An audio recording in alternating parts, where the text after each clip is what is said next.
वंश ने सब मेहमानों को अच्छे से विदा किया। शादी की भाग दौड़ के बाद वंश के शरीर का पोर पोर दुख रहा था। शादी में खूब रौनक थी, पर अब सब मेहमानों के जाने के बाद पूरा घर सूना सूना लग रहा था। वंश ने सोचा, क्यों न एक कप चाय पीकर थोड़ी थकान कम कर ली जाए। और फिर वंश ने अपनी मम्मी सुभा को आवाज दी, मम्मी, एक कप चाय बना दीजिए। फिर वंश मन ही मन सोचने लगा कि तनु से भी पूछ लेता हूं। बेचारी नए घर में पता नहीं कैसा महसूस कर रही होगी। वंश ने धीमे से दरवाजा खटखटाया तो तनु की महीन सी आवाज सुनाई दी। कौन है? वंश बोला। तनु, मैं हूं। अंदर जाकर देखा, तनु एक हल्के बादामी रंग का सूट पहने खड़ी थी। न होठों पर लिपस्टिक, न आंखों में काजल, न ही कोई और साजा श्रृंगार। ऐसा नहीं था कि वंश कोई पुरानी सोच रखता था, पर तनु के चेहरे पर वह चमक ही नहीं थी जो नई दुल्हन के चेहरे पर रहती है। वंश ने चिंतित स्वर में कहा, तुम ठीक तो हो तनु? चाय पियोगी? नहीं, मैं चाय नहीं पीऊंगी। और यह कहते हुए तनु का स्वर इतना सपाट था कि वंश उल्टे पैर लौट गया। मन ही मन वंश सोच रहा था कि न जाने कैसी लड़की है। उसने तो सुना था कि पत्नी के आने से पूरे जीवन में खुशियों की रुंझुन हो जाती है, पर तनु तो न जाने क्यों इतनी सिमटी सिमटी रहती है। रात को वंश कितने अरमान के साथ तनु के पास गया था। कितनी सारी बातें करनी थीं, पर उसने देखा तनु तो गहरी नींद में सोई हुई है। वंश को थोड़ी निराशा हुई, पर फिर लगा हो सकता है बेचारी थक गई होगी। वैसे भी पूरी उम्र पड़ी है बात करने के लिए। अगले दिन वंश अपने दोस्त उदय से यह बात बोल ही रहा था तो उदय हंसते हुए बोला, हर कोई तुम्हारी तरह बातों में शताब्दी एक्सप्रेस तो नहीं हो सकता है वंश। कुछ समय दो, एडजस्ट हो जाएगी। वैसे भी लड़कियां अपना घर परिवार सब कुछ छोड़कर आती हैं तो उन्हें एडजस्ट होने में कुछ समय लगता है। आज रात वंश और तनु अपने हनीमून के लिए मॉरिशस जा रहे थे। वंश ने खुश होते हुए कहा, तनु, पैकिंग करने में मदद करूं क्या? तनु ठंडे स्वर में बोली, थैंक यू वंश, मैंने कर ली है। वंश को यह देखकर बहुत आश्चर्य हुआ कि तनु का बस एक छोटा सा बैग था जिसमें 4 या 5 टी शर्ट और 3 जीन्स थीं। तनु से बड़ा तो वंश का ही बैग था। वंश के जीवन में तनु पहली लड़की नहीं थी, उसकी पहले भी गर्लफ्रेंड रह चुकी है। लड़कियों को तो कपड़ों, गहनों और मेकअप का कितना शौक होता है। पूरे रास्ते विमान यात्रा में भी तनु के मुंह पर चुप्पी का ताला लगा हुआ था। वंश तो तनु की सादगी पर पहले दिन से ही मोहित था। उसके होठों पर वो छोटा सा काला तिल, थोड़ी सी उठी हुई छोटी सी नाक, हंसते हुए गालों पर पड़ते डिंपल, उठे हुए चीक बोन्स और लहराते काले घुंघराले बाल। पर तनु का रूखापन उसे समझ नहीं आ रहा था। मॉरिशस में होटल के कमरे में पहुंचकर तनु ऐसे सहम गई जैसे वंश उसका पति नहीं कोई अजनबी हो। वंश ने सोचा, शायद तनु हनीमून में थोड़ी खुल जाएगी, उसकी झिझक कम हो जाएगी। रात को तनु जब बाथरूम से नहाकर निकली तो बच्चों जैसा नाइट सूट पहनी थी। ये देखकर वंश को गुस्सा आ गया। वंश झुंझलाकर बोला, तनु, तुम्हें शादी का मतलब पता है या नहीं? तनु कुछ नहीं बोली, पर उसकी आंखों से टप टप आंसू गिरने लगे। वंश घबरा गया और बोला, तनु, मेरा वह मतलब नहीं था। सॉरी, मैं तुम्हारा दिल नहीं दुखाना चाहता था, पर तुम मुझसे इतनी दूर क्यों रहती हो? तनु धीमे से बोली, वंश, मुझे कुछ टाइम दे दो। तो वंश ने कहा, ठीक है तनु, मैं तैयार हूं, पर थोड़ा मुस्कुरा तो दो। हनीमून में भी दोस्ती करने की सारी कोशिशें वंश ही करता रहा था। तनु वहां होकर भी नहीं थी। वंश को समझ नहीं आ रहा था कि वह क्या करे, किससे बात करे। दोस्तों से बात करेगा तो वे उसका मजाक उड़ाएंगे कि वह अपनी बीवी को काबू में नहीं रख पाया है। तनु का बर्फ जैसा ठंडा व्यवहार वंश को अंदर तक जला देता था। वंश जैसे ही रात में तनु के करीब जाने की कोशिश करता तो तनु की घिघी बंध जाती। वंश को ऐसा महसूस होता जैसे वह कोई बलात्कारी हो, जैसे वो उसका बलात्कार करने की कोशिश कर रहा हो। वंश का मन सिहर उठता और वह तनु से दूर होकर चुपचाप सो जाता। कभी कभी वंश को लगता कि वह तनु के मम्मी पापा से बात करे या उसकी सहेलियों से कि क्या तनु को कोई समस्या है। मॉरिशस से सीधे वंश और तनु मुंबई चले गए, जहां वंश की नौकरी थी। अगले दिन वंश के ऑफिस जाने के बाद तनु ने घर की काया पलट ही कर दी थी। वंश जब लौटा तो चकित रह गया। तनु की चुप्पी तो नहीं टूटी थी, पर वह घर में वंश के साथ रचबस गई थी। उसे वंश का साथ अच्छा लगता था। एक दिन वंश तनु से बोला, घर की याद आ रही है क्या तनु? तुम शादी के बाद एक बार भी अपने घर नहीं गई हो। तुम्हारी पग फेरे की रस्म भी होटल में ही कर दी थी। तो तनु ने कहा, नहीं वंश, मैं ठीक हूं। वंश को याद आया कि तनु को उसने कभी अपने घर बात करते हुए नहीं देखा और न ही वह और लड़कियों की तरह सारा सारा दिन अपने मोबाइल में लगी रहती है। रात के 8 बज गए थे। वंश अभी तक दफ्तर से नहीं आया था और तनु बेचैनी से वंश की प्रतीक्षा कर रही थी। जैसे ही वंश ने घंटी बजाई, तनु दौड़ती हुई आई और बोली, कहाँ चले गए थे? वंश मुस्कुराते हुए बोला, तनु कपड़े बदल लो, चलो आज डिनर करने बाहर चलते हैं। तनु एक सादा सा कॉटन का सूट पहनने के लिए निकली थी कि तभी वंश बोला, रुको। फिर शिफॉन का मेहरून रंग का गाउन निकालकर तनु को दे दिया और साथ में मोतियों का सेट। जब तनु तैयार होकर आई तो वंश बोला, तनु आज तुम इतनी सुंदर लग रही हो कि आंखें नहीं ठहर रही हैं मेरी। तनु शर्माते हुए बोली, वंश तुम कुछ भी बोलते रहते हो। वंश कार ड्राइव करते हुए सोच रहा था, शुक्र है कम से कम तनु हंसी तो। डिनर करते हुए वंश ने तनु से उसके शौक और दोस्तों के बारे में बातचीत करी, पर परिवार की बात करते ही तनु चुप हो गई। इससे वंश को इतना तो समझ आ ही गया था कि कोई बात तो है जो तनु के परिवार से जुड़ी हुई है। 1 माह बीत गया था। तनु बोलती तो अब भी कम ही थी, परंतु अब वो इस जीवन में रचबस गई थी। वंश की पसंद नापसंद को तनु अच्छे से जान चुकी थी। खाने में क्या बनाना है, ऐसी छोटी सी बात को भी वह वंश से 10 बार पूछती थी। कोई भी फैसला तनु अपने आप से नहीं लेती थी। वंश धीरे धीरे तनु को घर के साथ साथ बाहर के काम की भी जिम्मेदारी देने लगा था। जो तनु घर से बाहर पैर निकालने में पहले 10 बार झिझकती थी, अब वही मुंबई के हर कोने से परिचित थी। परंतु तनु और वंश का रिश्ता अभी भी उतना ही औपचारिक था। देखते ही देखते करवा चौथ का त्योहार भी आ गया था।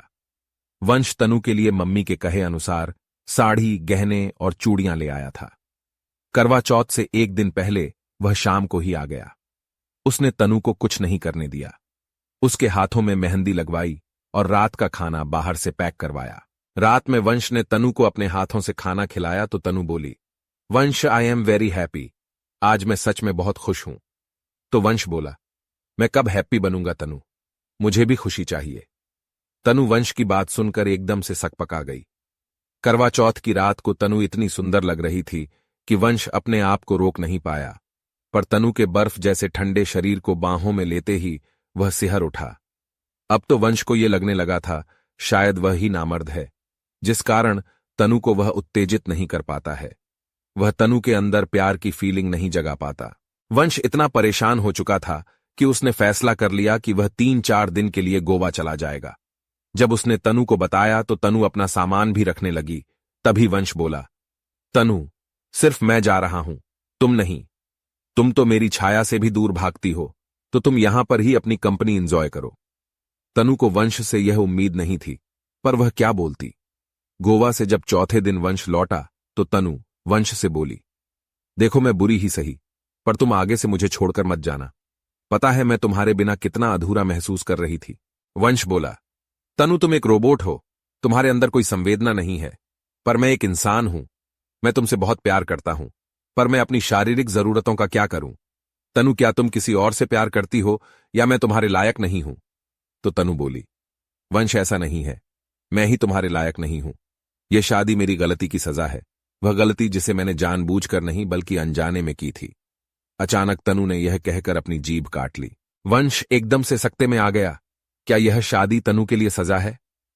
वंश को एकाएक बहुत तेज गुस्सा आ गया। मन करा कि तनु से पूछे कि जब शादी का मन ही नहीं था तो क्यों उसकी जिंदगी खराब कर दी। तनु के मुंह से बात तो निकल गई थी, पर उसे समझ आ गया था कि वंश आहत हो गया है। शाम को जब तनु वंश के लिए चाय लेकर आई तो चुपचाप उसके पास बैठ गई और बोली, वंश मैं आपको दुख नहीं पहुंचाना चाहती थी, वो मैं डर गई थी जब आप गोवा मुझे अकेला छोड़कर चले गए थे। वंश मैं आपसे बहुत प्यार करती हूं, मुझे आपका साथ बहुत अच्छा लगता है। जब आप नहीं होते तो खुद को बहुत अकेला महसूस करती हूं। मैं जानती हूं मैंने आपके साथ बहुत बुरा व्यवहार किया है और उसकी वजह मेरी अनजाने में की गई वो गलती है। वंश बोला, तनु मुझे पूरा सच जानना है, अन्यथा मुझे इस जबरदस्ती के रिश्ते से मुक्त कर दो। तनु भर्राई आवाज में बोली, वंश पूरा सच जानकर आप मुझसे नफरत करने लगोगे, शायद घर से चले जाने को भी कह दोगे। वंश मैं आपको खोना नहीं चाहती हूं, यह घर मुझे अपना लगता है, आप मुझे अपने लगते हो। मैं आपसे बहुत प्यार करती हूं। वंश प्यार से उसके सिर पर हाथ फेर कर बोला, तनु मैं तुमसे एक पति की हैसियत से नहीं बल्कि एक दोस्त के तौर पर बात करना चाह रहा हूं। उसके बाद तनु ने वंश को वो सब बताया जिसे उसने अपने मन में दबा कर रखा था। जब मैं कॉलेज में अंतिम वर्ष में थी तब मेरी जिंदगी में रोशन आ गया था। मैं उससे बेहद प्यार करने लगी थी और वह भी मुझे बेहद चाहता था, वंश रोशन के साथ मैं थोड़ा आगे तक निकल गई थी, जिसे हमारे समाज में गलत मानते हैं। मैं उसके प्यार में बावरी हो गई थी।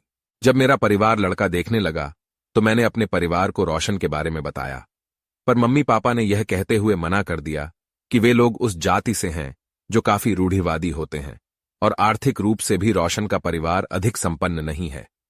पर मेरे ऊपर तो इश्क का जुनून सवार था। मैंने रोशन को जब सारी बात बताई तो उसने कहा, कुछ सोचने का समय दो। एक दिन जब मुझे पता चला कि आप लोग मुझसे मिलने आ रहे हैं तो मैं रात को घर से निकल गई और रोशन के फ्लैट में पहुंच गई। रोशन मुझे इस तरह देखकर हक्का बक्का रह गया। उसके दो और दोस्त जो वहीं उसके साथ रहते थे मुझे अजीब नजरों से देख रहे थे। फिर रोशन मुझे एक कमरे में ले गया और बोला कि चलो आज फिर से सुहागरात मना लेते हैं। मैं घबरा गई और बोली कि रोशन प्लीज, अभी नहीं, तुम कुछ भी करो पर मुझे अपना बना लो। मैं तुम्हारे अलावा किसी और के बारे में सोच भी नहीं सकती हूं। इस पर रोशन हंसते हुए बोला कि तनु, वही तो करने की कोशिश कर रहा हूं। मैंने जैसे ही रोशन को धक्का दिया तो वह तिलमिला उठा और बोला कि निकलो यहां से, मैंने कोई धर्मशाला नहीं खोल रखी है, जाकर पहले सेक्स एजुकेशन लो, फिर शादी वादी के बारे में सोचना। निहायत ठंडी हो तुम, पहली बार भी तुम एक लाश की तरह पड़ी रही थी। जब मैं रोशन के हाथों अपमानित होकर अपने घर पहुंची तो घर वालों ने मुझे आड़े हाथों लिया। मम्मी ने मुझे बहुत सुनाई, भैया ने 3-4 थप्पड़ लगा दिए, पापा मुझे नफरत भरी नजरों से देख रहे थे। सबने मुझे चरित्रहीन और गिरी हुई लड़की मान लिया। किसी ने मुझसे बात नहीं करी। मैं अंदर ही अंदर घुट रही थी, चाहती थी कोई तो मुझसे बात करे, मेरे साथ मेरे दर्द को बांटे।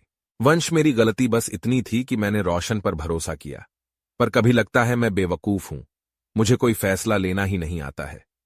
फिर लगता है शायद रोशन ठीक ही कहता है, मैं सेक्स के लायक नहीं हूं। आप लोग कब आए, कब मेरी शादी तय हुई, मुझे शायद कुछ भी याद नहीं। और फिर इतना कहकर तनु फूट फूट कर रोने लगी। उसकी हिचकियां बंध गईं, पर फिर भी वह आगे बोलती रही, मैं आपके काबिल नहीं हूं वंश, मैं आज तक तुम्हारे साथ पति पत्नी का रिश्ता नहीं बना पाई हूं, शायद मैं कभी किसी पुरुष को खुश नहीं कर पाऊंगी। वंश सारी बातें सुनने के बाद बोला, तनु, तुम्हारी कोई गलती नहीं है, तुम क्यों खुद को सजा दे रही हो, बोलो। तुम्हें रोशन जैसे लड़के ने कुछ भी कहा और तुमने उसे सच मानकर स्वीकार कर लिया। नई जिंदगी को खुले दिल से स्वीकार करो तनु। अगर मैं पसंद नहीं हूं तो मैं खुद तुम्हें इस रिश्ते से मुक्त करा दूंगा, अन्यथा खुद को इन पूर्वाग्रहों से मुक्त करो तनु, मुक्त कर दो खुद को, उन सब बातों से, उन सब लोगों से जिनसे तुम्हारा दिल दुखता है। तनु झिझकते हुए बोली, वंश, क्या आप मुझे चरित्रहीन गिरी हुई लड़की नहीं मानते हो? तो वंश बोला, तनु, उस हिसाब से तो मैं अधिक चरित्रहीन हुआ, क्योंकि मेरी जिंदगी में भी तुमसे पहले 3 लड़कियां आई थीं। तनु फिर सहमते हुए बोली, अगर मैं आपको पूरी उम्र पत्नी का सुख नहीं दे पाई तो? तनु, मेरे लिए तुम्हारा प्यार और सम्मान शारीरिक प्यार से ज्यादा जरूरी है। तुम बहुत चुप चुप और खोई सी रहती थी, वो मुझे ज्यादा तकलीफ देता था। सबसे पहले तुम अतीत के उस पन्ने को फाड़ दो, खुद को अतीत से मुक्त करके मुझे खुले दिल से अपना लो, और इसका एक ही तरीका है कि तुम रोशन और अपने परिवार के साथ साथ खुद को भी माफ कर दो। तुम्हारे परिवार ने जो भी किया वह सही है या गलत है मुझे नहीं पता है, पर उन्हें भी माफ कर दो और आगे बढ़ो। जब तक तुम खुद को अतीत से मुक्त नहीं करोगी, इस रिश्ते को अपना नहीं पाओगी। उस रात घर का कोना कोना खुशी से भरा था। तनु लाल और हरी साड़ी में बहुत सुंदर लग रही थी। वंश आगे बढ़कर तनु को गले लगाने ही वाला था कि कुछ सोचते हुए एकाएक रुक गया, तो तनु ही चुपके से वंश के गले लग गई। तब वंश को ऐसा महसूस हुआ मानो आज वास्तव में तनु अपने अतीत से मुक्त होकर उसकी बाहों में पिघल रही थी। उसे उसकी प्यारी तनु मिल गई थी। उस दिन से तनु ने खुद को अपने अतीत से मुक्त कर दिया और वंश के साथ अपने नए जीवन की शुरुआत की। कहानी को पूरा सुनने के लिए आपका बहुत बहुत धन्यवाद। दोस्तों, कहानी पसंद आई हो तो कृपया चैनल को सब्सक्राइब करें, लाइक करें और कमेंट करें, जिससे आगे आने वाली और भी बेहतरीन कहानियों का नोटिफिकेशन आपको मिलता रहे।